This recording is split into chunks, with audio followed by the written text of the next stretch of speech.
This episode of Let's Knit Together is sponsored by yarnmarket.com. Fabulous fashions, fast and friendly. Hi there, I'm Kat. Let's knit together.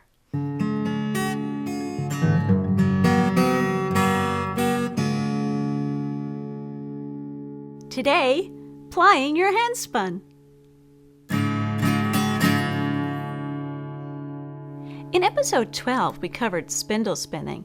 Then in episode 13, we covered spinning on the spinner. Today, we're going to cover plying.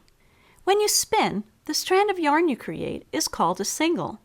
Depending on the twist in the fiber, you can knit with the single, but you'd need to spin it so that the single is stable and not under or over twisted. Plying combines multiple singles together and balances the twist into a stable yarn. There are a few plying techniques that we'll cover today: a standard 2-ply, Andean plying, and Navajo plying.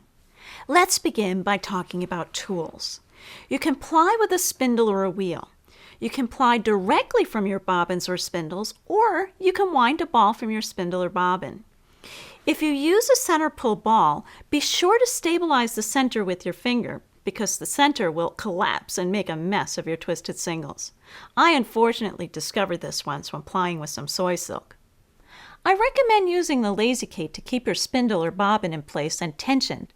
Tensioning adds a bit of resistance to the bobbins so they don't spin too fast or spin backwards. If you don't have a lazy Kate, you can make one with a shoebox. It will work with spindles or bobbins. Poke holes in the sides, then put the spindle through the holes like this. For bobbins, support them on straight knitting needles through the center. I like to weight the box down with something so it doesn't fly across the room. Now, let's start plying. Something to remember: you want to ply in the opposite direction from how you spun the singles. Otherwise, instead of plying, you're just adding more twist. Plying balances the twists from the singles and allows the singles to lock together. So if you spun the singles in Z or clockwise direction, ply them in S or counterclockwise. Before starting, attach some scrap yarn to the bobbin to use as a leader and make a loop at the end. To do a standard 2-ply, take the ends of 2 singles together and put them through the leader. Hold the strands separate with your back hand and together with your front hand close to the orifice. Move your hand back to allow the twist to move up the length of the yarn. Now stop and look at the ply to determine how balanced it is. Look at how much spin back happens. Is it a lot, a little, or none at all? For me, I get a nicely balanced yarn when there's a little twist back because there's additional twist removed when washing the finished yarn. So this is too much, this is not enough, and this is just right. As you continue plying, develop a rhythm that allows the same amount of ply twist into the yarn to keep it consistent. If you want to make a 3 or 4 ply yarn, simply use 3 or 4 singles and so on. If you only have 1 single and you want to create a 2-ply yarn, you can either wind a center pull ball and ply from both ends, or you can use a technique called Andean plying. Hold your left hand palm facing you. Start with a loop from right to left around the back of your middle finger. Leave the tail pretty long. Bring the main thread around your wrist from left to right and back up around your middle finger from left to right. Then bring the main thread around your wrist from right to left and repeat again. Try to do this fairly loosely so you don't cut off your circulation. Once you've wound around all the thread, take all your fingers through the center and push down to your wrist to form a bracelet. From here, you simply pull the 2 ends from the bracelet and ply from here. Honestly, I'm not a fan of Andean plying for 2 reasons. It cuts off my circulation and it's difficult to stop in the middle without the yarns tangling. That is why I have the handy Andy. You wind the single around this shaped piece of wood like this. Pull out the peg and now you have a bracelet. Then ply directly from the stand. If you have only 1 single and you want to make a 3-ply yarn, you can use a technique called Navajo Plying. I especially like this technique if I'm spinning from a hand-painted fiber because you can retain the color sequencing in the final yarn. like I did for this scarf, which has well-defined stripes. Take the single and attach to your leader by pulling a long loop through the leader like this. How you sit and which side you feed the yarn from is probably different for everyone, but this way works for me. Open the loop wide with your right hand and pull the single underneath and through the loop to create another loop. Start the spinning up slowly and repeat this process of making loops by pulling a strand through the loop to create the next loop. You're essentially creating giant crochet chains with your hands instead of a hook.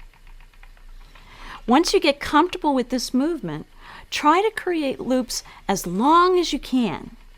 This helps to reduce the number of joins in the yarn. After you've plied your yarn, skein it, then soak it for a few minutes in lukewarm water and hang to dry. This will set the twist. When it's dry, then you're all ready to knit. Our next live show is Saturday, June 26th at 6 p.m. Eastern. For more details, go to letsknittogether.com/live. When warm weather comes around, I usually put away my heavy wool projects and pull out some cotton. One cotton that I really love to work with is Cascade Fixation. It has a bit of elastic, so it really works up nice for socks, like this pair that I made for my mom. Check out Cascade Fixation and other cotton yarns at yarnmarket.com for your summer projects. Find us on Twitter at twitter.com/letsknittogether and twitter.com/ericsush.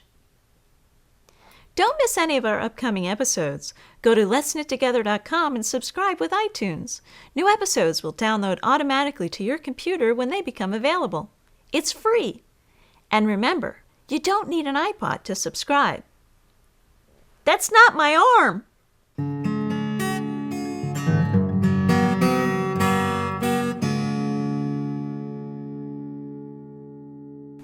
There were a few oh, jeez. What's going on? You dropping stuff? It fell down. Move your front hand back to allow the twist to move up the length of the yarn.